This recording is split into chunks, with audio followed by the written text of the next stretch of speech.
Welcome to this presentation about the AurumTek Implant Bridge, powered by Nexus IOS. The Aurum Group has entered into a co-manufacturing and distribution collaboration in Canada with Keystone Dental Partners. Nexus IOS was created with a combination of some of the dental industry's most experienced and innovative professionals. The goal was to build a technology company that could fill the gaps in the digital prosthetic market, focusing on the need for an all-digital, full-arch rehabilitation system. Let's talk about how this partnership will work. In order to use the Nexus workflow, the clinician must acquire a scan gauge kit available from Aurum Group. More detail to follow in this presentation. Next, the Aurum Group laboratories can provide treatment planning support, designing and milling or printing a provisional prosthesis that will set the stage for the final prosthetic design and manufacturing.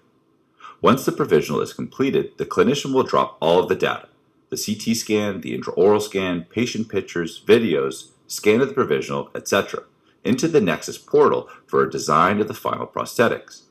In a few days, the Nexus team will send a copy of the final prosthesis design to be viewed by the clinician with a copy to Team Aurum Group. Once the design is approved, the design file will be split into bar and tooth overlay files. Nexus will mill the bar and send to the Aurum Group.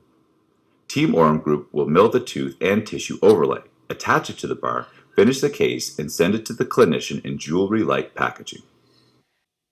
The AurumTek Implant Bridge can be completed in 2 or 3 appointments, not including the implant surgical appointment. You simply scan, send, then receive the prosthetic in jewelry-like packaging. The Generation 2 Scan Gauge Kit is available from your Aurum Group representative. The cost is $5,000 Canadian, but if you do 5 AurumTek implant bridges, Aurum Group will credit back the cost of the Scan Gauge Kit. The Nexus system works with most iOS scanners on the market today.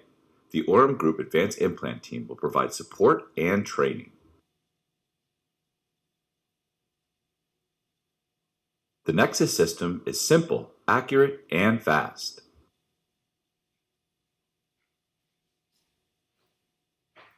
Now let's review some workflows with patients from Dr. Michael Klein, a practicing prosthodontist from New York. Dr. Klein is one of the clinical pioneers of the Nexus system. So what kind of data do we need in order to be able to do this type of, let's call it, efficient treatment?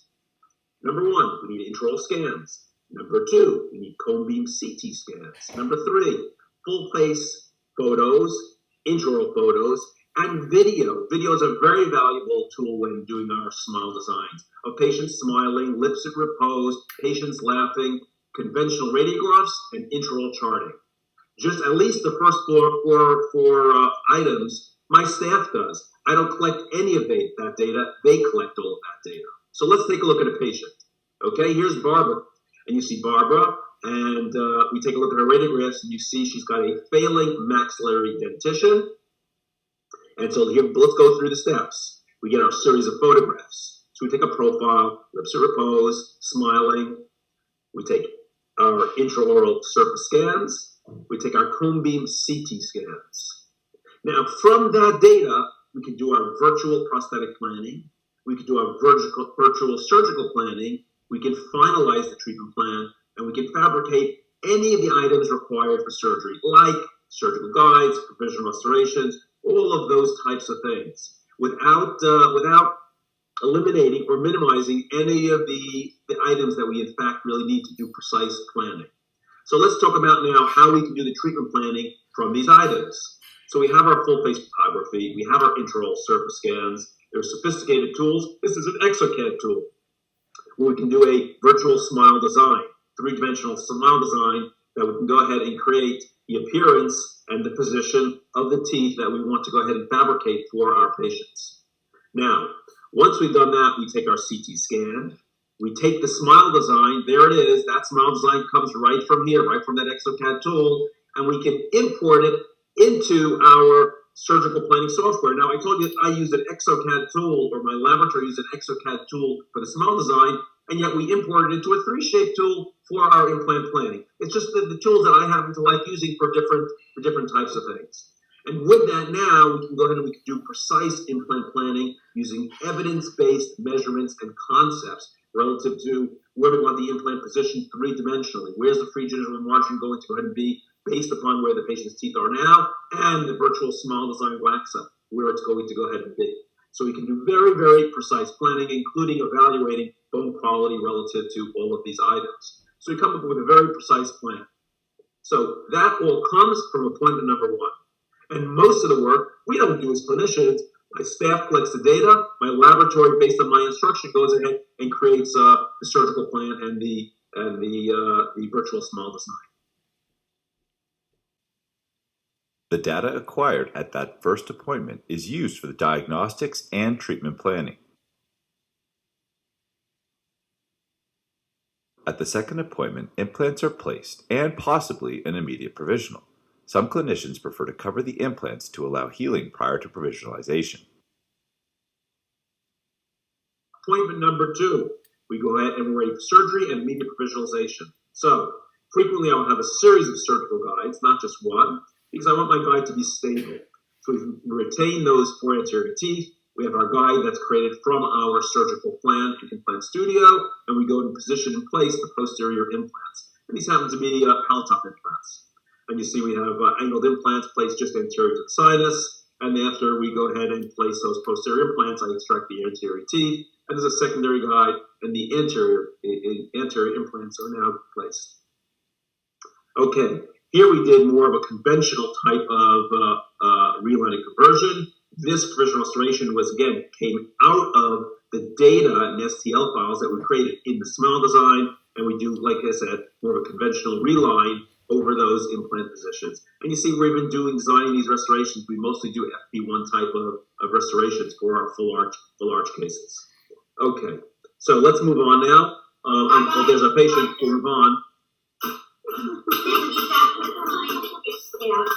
Yeah, so all of you that go ahead and do full arch restoration, routinely full arch solutions, we experience these exact type of patients. You've had the exact type of reaction from all your patients. It's a very gratifying type of treatment and a very valuable service. So for more information, okay, relative to the planning and implementation for in-guided surgery, I recently contributed a chapter in a textbook. I wrote this chapter in conjunction with Jay Newgarden, who you'll hear speaking later on this afternoon, and my partner Alon Woltock, in a book edited by Saj Jivraj, Graftless Solutions for Edentulous Patients. So it's a very extensive chapter on guided surgery and the planning that's utilized and how you go about implementing all of those types of solutions. At appointment number 3, final records are taken, including a scan of the provisional, which will set the stage for the design and manufacturing of the final prosthesis. So how do we accomplish acquiring predictable, accurate data? Because that's what's required. So what I'm going to present you now is the Nexus solution for that. And the Nexus solution is a total solution. It addresses everything from central relation, vertical dimension, capturing implant position, how you transfer the information, the diagnostic try-in, all in a very timely manner as a total solution. And it's not new. It was released during COVID in Australia. Over 30,000 implants have already been restored using this system in the last 40 months. So let's go through the system. Number one, it's a horizontal skin gauge design with facets that face up, the Z-axis at 45-degree angles, which means I can look down on it and I can see the entire, without having to rotate around this scan gauge, I can see everything. If I can do that, so can my scanner, which means that my scan path can be one simple, smooth movement. I don't have to roll it round and round the scan gauge. Therefore, we're not going to get images stacked one on top of the other. So we eliminate that stitching over previously stitched images. Next, the data is analyzed. You'll say, okay, but if you don't go back, maybe you missed some data. So there you see on the purple facet, not so many data points. So Ostion, which is the company that produces Nexus, has artificial intelligence algorithms that will analyze that. They identify that there are not enough data points to accurately match things. And what it does is it eliminates that what we'll call corrupt data and it proves the best matching algorithm.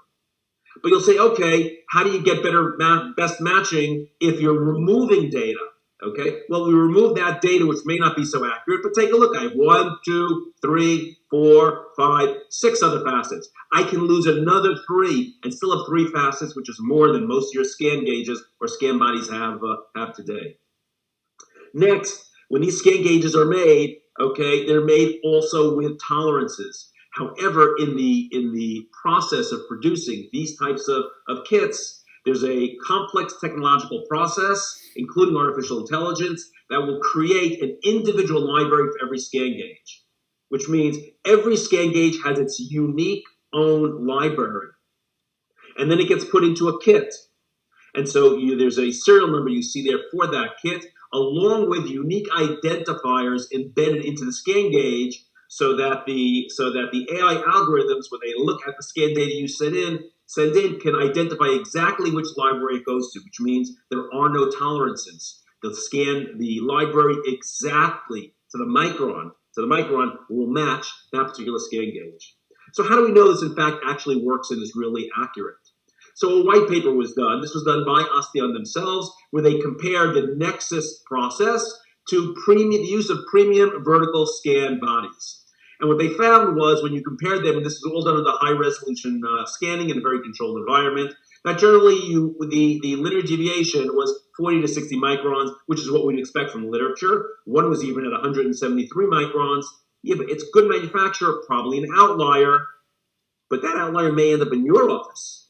What happens when we look at Nexus? Here we go, sub 10 microns, sub 10 micron average linear deviation. If you want to compare it to what happens when we do our conventional, regular old impressions, 97 micron deviations, and if the implants are angled, you're up at 212 micron deviation. Not even close to conventional scanning with vertical scan bodies. And again, 30,000 implants have already been restored using this in the last 40 months.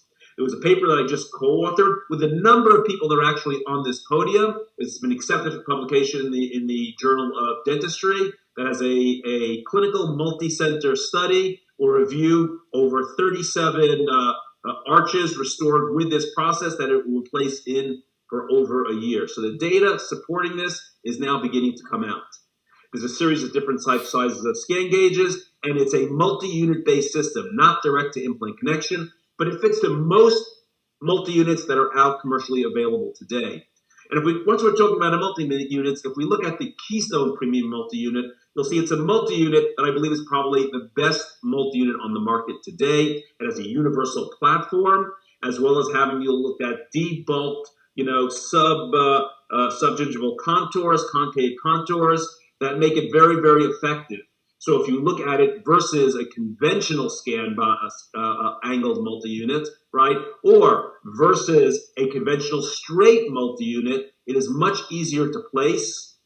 It preserves bone. We don't have to go ahead and start doing a lot of milling of bone around these because of those contours. It allows subcrestal implant placement, which you can't do with most multi-units because they immediately flare off the implant and can reduce surgical time by as much as 30 minutes. So these are the premium Keystone multi-units. And they fit across the board in all the Keystone systems. So in a single case, if you have a mixed type of case where you may have Paltop and Molaris, or Genesis and Molaris, or Prima and Molaris, or whatever the combination may be, restoratively, that restorative platform can all be the same exact restorative platform, and you can select the best implant for that particular case. Here we are at the fourth appointment. Now the clinician will deliver the final prosthesis. Appointment number 4, okay? Again, appointment number 1, collected data. Diagnosis and treatment planning happened. Appointment number 2, surgery and immediate provisionalization. Appointment number 3, I get my final records. And appointment number 4, I insert the final restoration. Now, there could be a 5th appointment if I do a try-in. And a lot of the times I will do a try-in.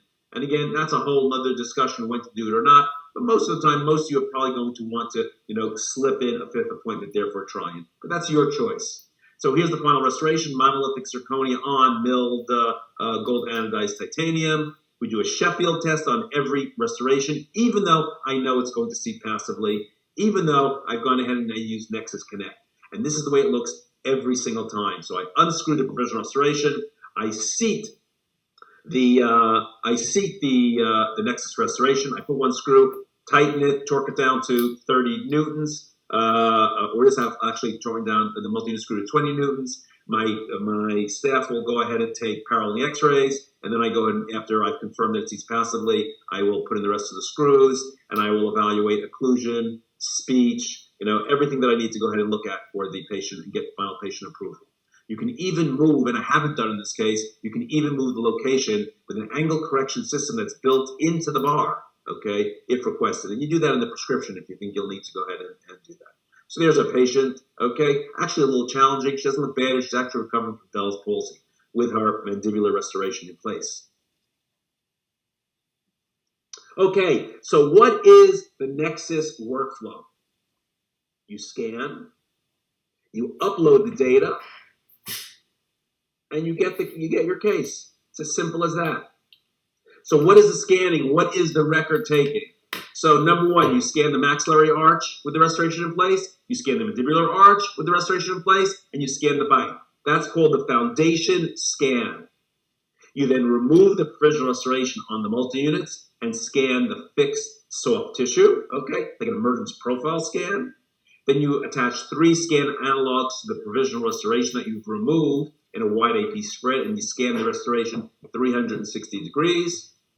And then you place the scan gauges on the multi-units and scan one continuous motion right to left, and then as a separate scan left to right. And then you take a full face photograph. So let me just show you what that looks like. Okay, so first we're scanning what exists inside the patient's mouth. We scan the upper arch, we scan the lower arch, and we scan the bite. Now, we've removed the provisional restoration. We're putting on the scan gauges according to the protocol, and we make one scan right to left, and then there's a separate scan left to right. Remove the scan gauges, take an emergence profile scan. We take something called a scan analog, attach it to the provisional restoration, and scan it 360 degrees. Most of the scanning of all of this can be done by my office staff, and I don't have to do that. I really only have to remove the provisional from the patient's mouth. Okay, what equipment do you need to do this? Well, you need the Nexus scan gauge kit and your scanner. That's it. You don't need any other $40,000, $50,000, $60,000 scanner or anything else new. Just the scan gauge kit and your scanner.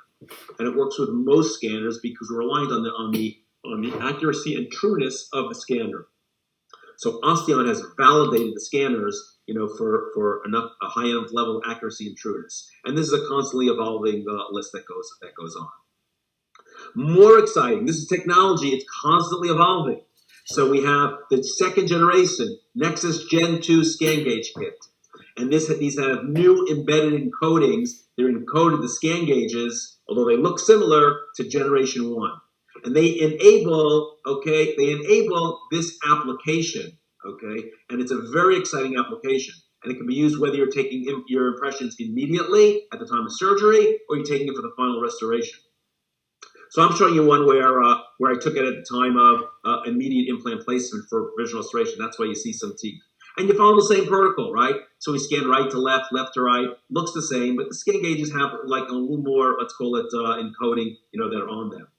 You then open the application, okay, and it will tell you if your scan was good, okay, or it will tell you maybe you should consider it's okay, but if you really want to get that sub 10 micron accuracy, maybe you should take a new scan.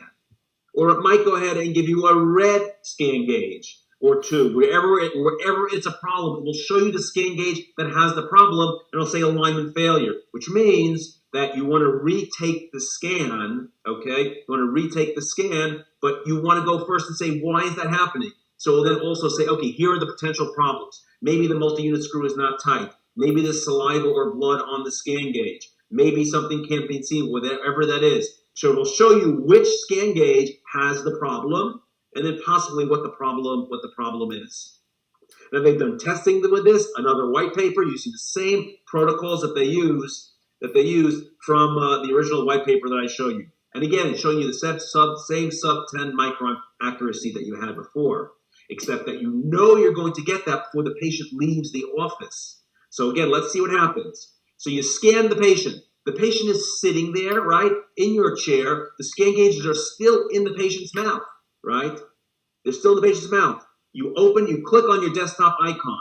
It opens the application. You'll see there's a surgical box and a final restorative box, because there are different intolerances. it allows you a greater tolerance at the time of surgery versus what you're going to need for that final restoration to have a passively seating restoration.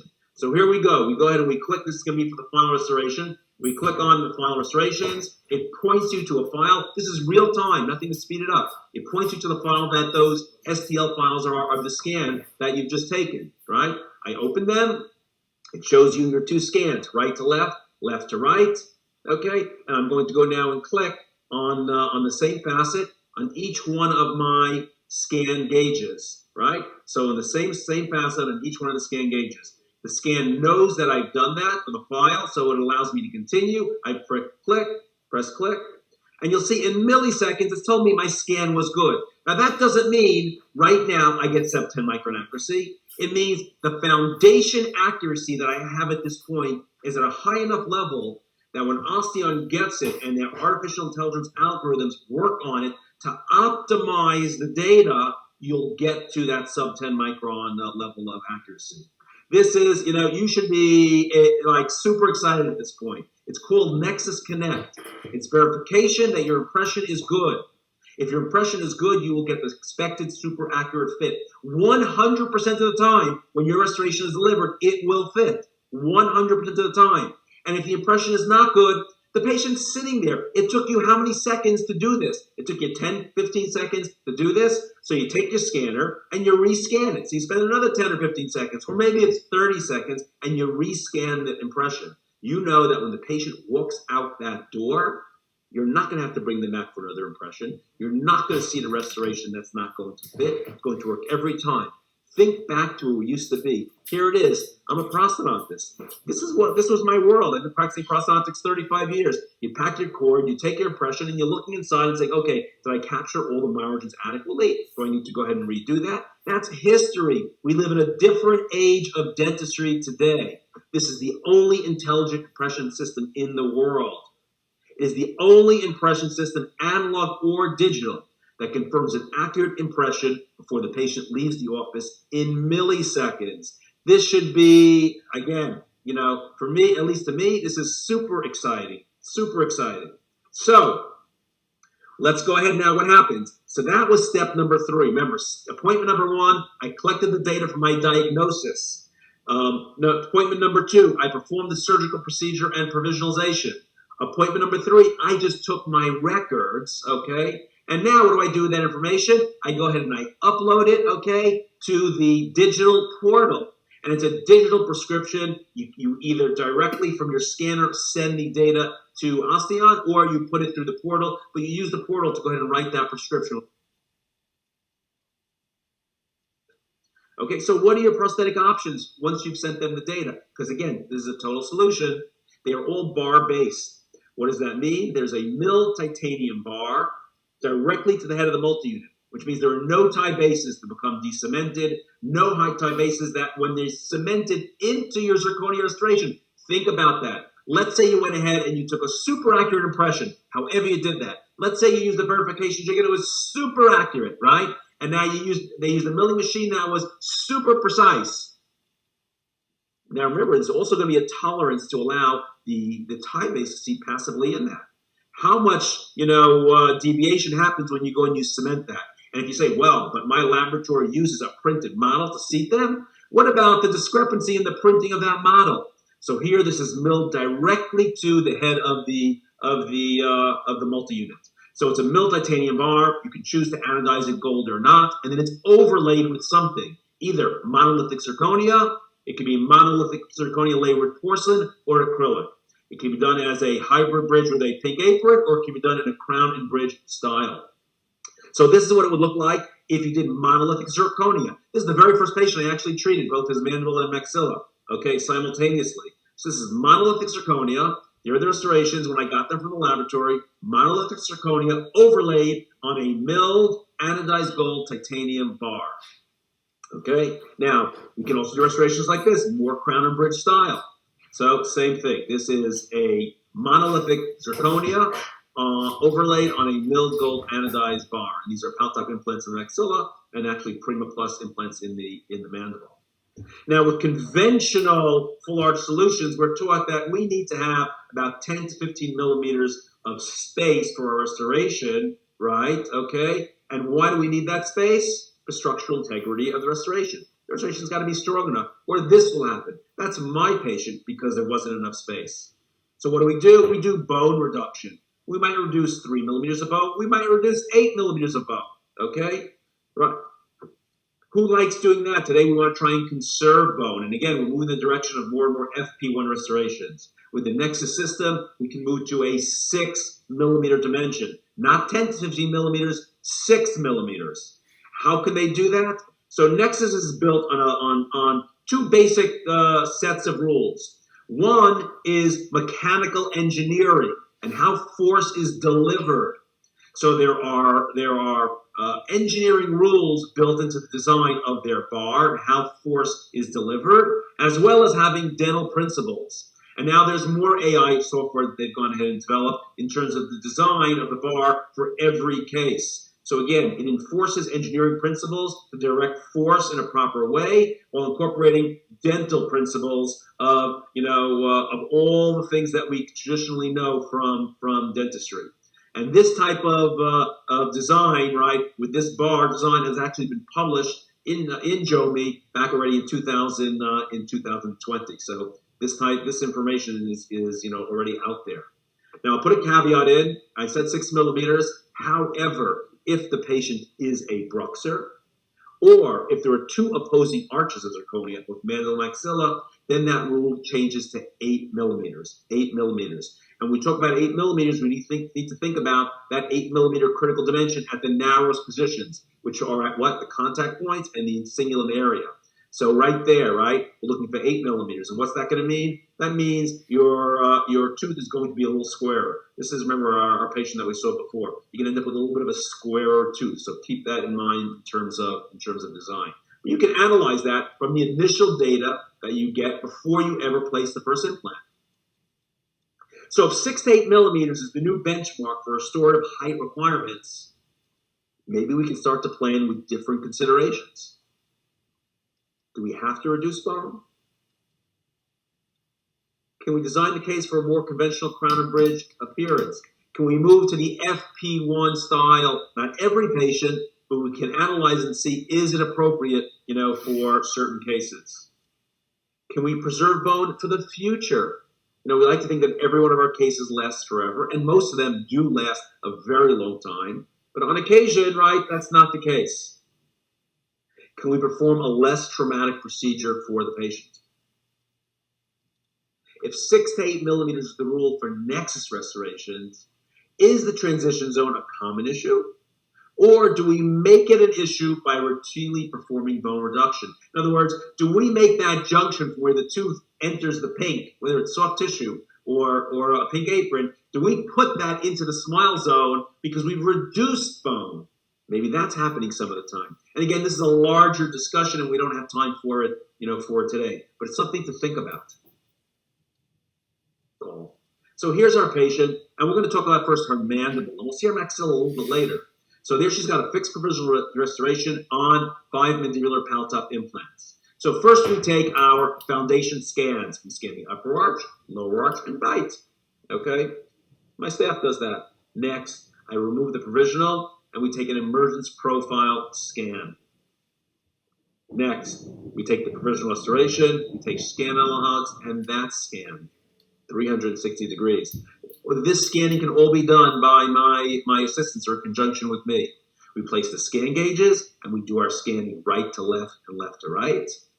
We upload the data, so all that happened on visit number 1, including uploading the data with our prescription to the Nexus portal. Within 4 days, I get back an email. And then an email will say, hey, please approve the design, because I've gotten back a design in a really nice ExoCAD tool that I can analyze 3-dimensionally. You don't need to own ExoCAD. It comes packaged in the software. And I can either approve it, or I can download an STL file of the design and print it and try it in the patient's mouth. And the next appointment, the next visit, I go ahead and I get my delivery of my restoration. So I take my scans, I either approve the design and get it back 2 to 3 weeks later, or I download the STL file and do a print a try-in, and then on the next visit, I get my restoration. Appointment number 4, okay? Again, appointment number 1, collected data. Diagnosis and treatment planning happened. Appointment number 2, surgery and immediate provisionalization. Appointment number 3, I get my final records. And appointment number 4, I insert the final restoration. Now, there could be a 5th appointment if I do a try-in. And a lot of the times I will do a try-in. And again, that's a whole other discussion when to do it or not. But most of the time, most of you are probably going to want to, slip in a 5th appointment there for a try-in. But that's your choice. So here's the final restoration: monolithic zirconia on milled gold anodized titanium. We do a Sheffield test on every restoration, even though I know it's going to seat passively, even though I've gone ahead and I used Nexus Connect. And this is the way it looks every single time. So I unscrew the provisional restoration, I seat the Nexus restoration. I put one screw, tighten it, torque it down to 30 newtons, or just have actually torn down the multi-unit screw to 20 newtons. My staff will go ahead and take parallel X-rays, and then I go ahead and, after I've confirmed that it seats passively, I will put in the rest of the screws, and I will evaluate occlusion, speech, everything that I need to go ahead and look at for the patient and get the final patient approval. You can even move, and I haven't done in this case, you can even move the location with an angle correction system that's built into the bar, okay, if requested. And you do that in the prescription if you think you'll need to go ahead and do that. So there's a patient, okay, actually a little challenging. She doesn't look bad. She's actually recovering from Bell's palsy with her mandibular restoration in place. How about provisionalization, right? We haven't talked about that because I always said you start with the provisional restoration. So you can do your conventional reline, kind of like I showed you, whatever your technique is in that early case. You can do smart denture conversions, works great. Or you can go ahead and you can use the Osteon just-in-time service for 3D printing. So here's how that works quickly. So number 1, you would send before surgery. You would go ahead and you would send a full face photograph of the patient along with intraoral scans. They do a diagnostic wax up.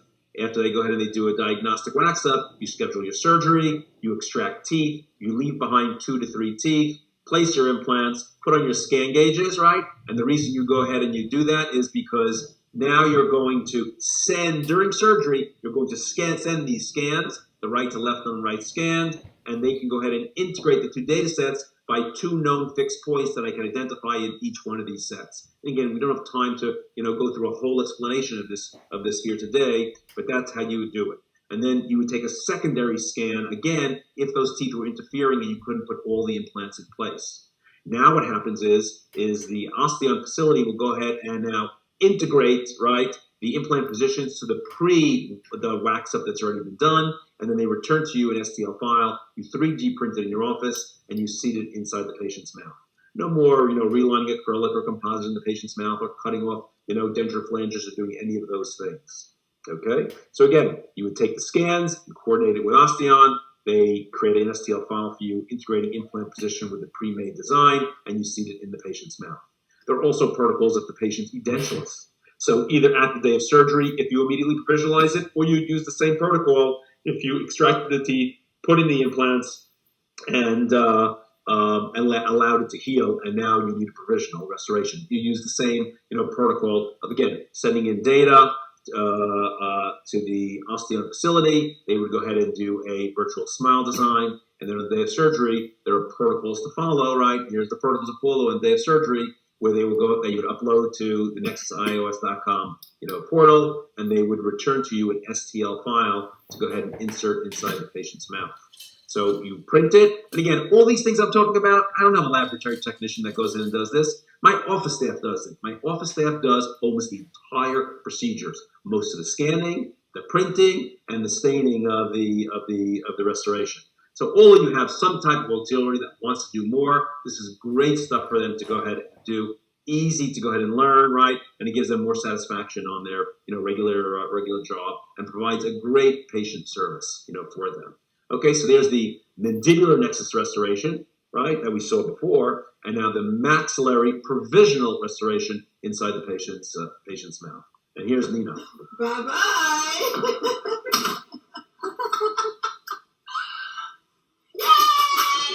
Yeah, it's always a fun part of these restorations. I had the opportunity to go ahead and co-author a publication with David Gale, who I believe you've heard earlier this morning on this immediate provisionalization process with Nexus. And this we published in Compendium back in May of 2023.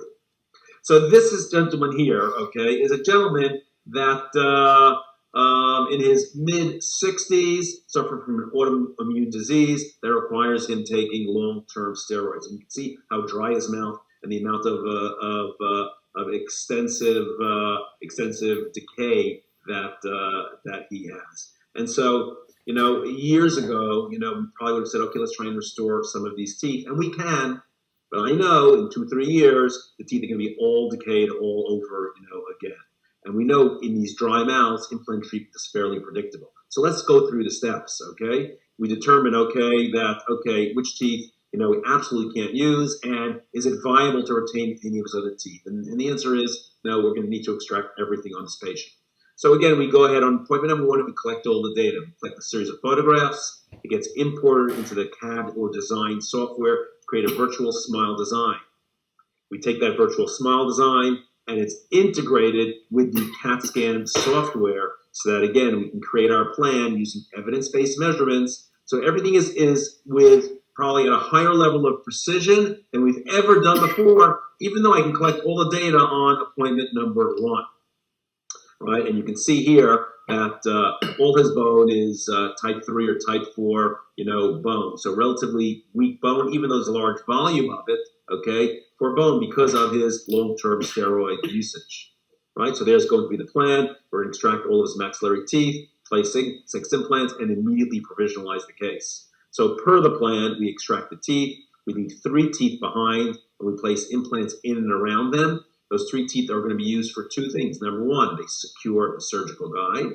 And number 2, okay, we're going to be able to use them to integrate the data sets because following implant placement, we're going to take impressions. So here I'm using this is actually the Genesis fully guided kit to go ahead and place the implants. This is a very exciting implant that I just started using this past July. Grade 4 titanium, BioSpark surface, anatite, pink anatite at the head. Again, no time to discuss what the implications of using all those types of materials are. But by design of the implant, right, this implant is designed to gain high stability in poor quality bone. So we've gone ahead and done our fully guided drilling, and now we're going to go ahead and deliver our implant to its final position.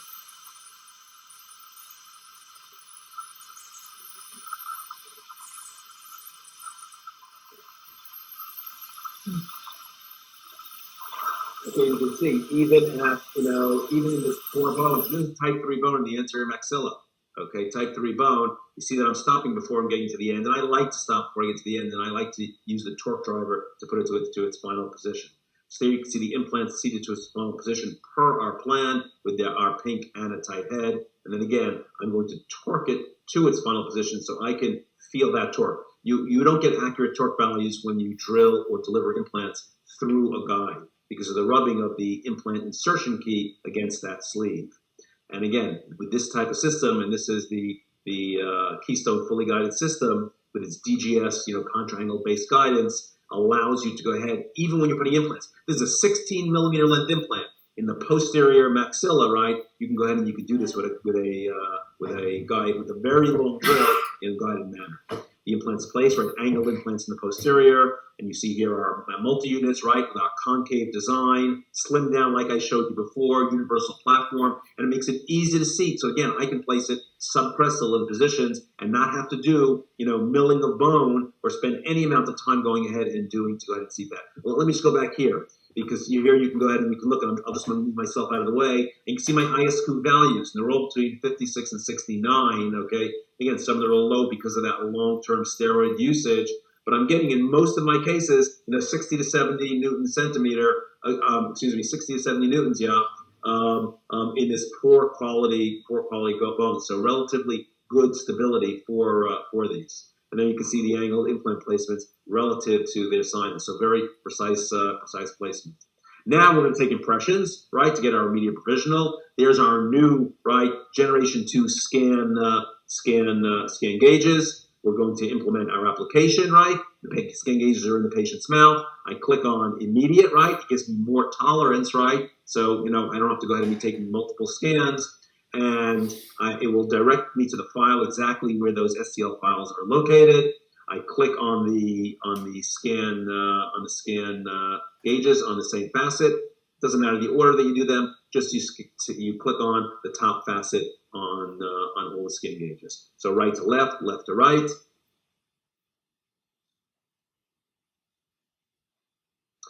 Okay, and then immediately, again, this is real time, it tells me my scan is good, and I know that I can go ahead and move on. Now I can take that data and I click on the button and it goes to the Osteon facility. And Osteon will now go and they will create for me an STL file of the provisional design. While that's happening, I go and I extract the range of the teeth. I do any of the grafting that's being done. I place on multi-unit healing abutments. Okay, and usually I give the patient some ice cream to eat while we're waiting for this to be delivered. The Osteon laboratory will take up the wax up that they've gone ahead and made for pre-done before the surgery, and they integrate it with the implant position that we know is precise, and they create to me an STL file that they now send back to my office, right? And my office staff will now go and print it. So they now print this, and then we go and we seat it inside the patient's mouth. So there's how it's delivered. This multi-unit system, okay, again, has those nice concave designs, which allows subcrestal placement. I don't have to be profiling a lot of bone, or a lot of times any bone, okay? And that's in both the angle multi-units and as well as the conventional straight units. But it has conventional analog systems that integrate with that just as well.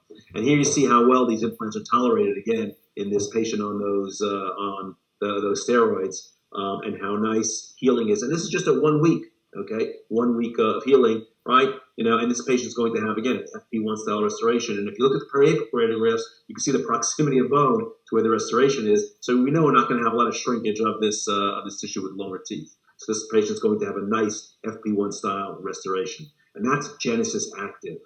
Very exciting implant system. I think probably from both a surgical, but maybe more importantly from a restorative aspect, okay, has the most premium or best options for ease of predictable aesthetic restorations. But it's not only in full arches; it's also for single teeth. So here I'm showing you here that take a look at the tie bases that we have here. And here's the restoration right here. This was in immediate provisionalization, what you're looking at, and the tie base is ovoid shaped, which means the restorative platform is down to 3.5 millimeters. So it's an emergence profile based system, and so we'll learn more about that. So again, if I'm going to go ahead and review our procedure, appointment number 1, we do the consultation and collect data. Appointment number 2, surgery and immediate provisionalization. Appointment number 3, final records, and appointment number 4, insert the final prosthesis. So we get our records, we do our surgery, we collect our records, and we deliver our restoration. And all the other things you saw that I showed you, don't be confused by them. That happens in the background. What you do clinically is just what I'm showing you right here on this screen, right? And so here's Nina now finished with our monolithic zirconia on milled titanium anodized gold, restored both in the mandible and maxilla. And you can see how still, again, she's recovering from that Bell's palsy. She's a little deficient on the right side, but I think we got an excellent result. But here's the reality. Every one of our patients is unique. Everyone has unique considerations and unique demands, right? And we need to be able to take all of that and yet create an efficient workflow. Even though different needs from a medical perspective, from a personal perspective, from an age perspective, from dentally what they present with inside your mouth and how that's going to go ahead and be managed. And we need to be able to do that again in an efficient workflow that works universally. And that's what I've attempted to present to you today. The for-appointment full arch solution. How can you go ahead and manage patients effectively so you can treat more patients and more patients will want to come for treatment? So again, I thank you for your time and attention. If you have any questions about any of this, again, I'm sorry I can't be there. You can reach me at my email, mklein@keystonedental.com. And thank you very much for your time and attention today. I know The Aurum Group will credit the cost of the scan gauge kit back to the clinician. The final AurumTek Implant Bridge is priced at just under $6,000 Canadian. The Aurum Group Advanced Implant Team and the Aurum Group Klein Concierge Team are here to provide training, technical support, and customer support during and after the case is completed. Thank you for viewing this presentation. Call the Aurum Group or go online to find out more information at www.aurumgroup.com.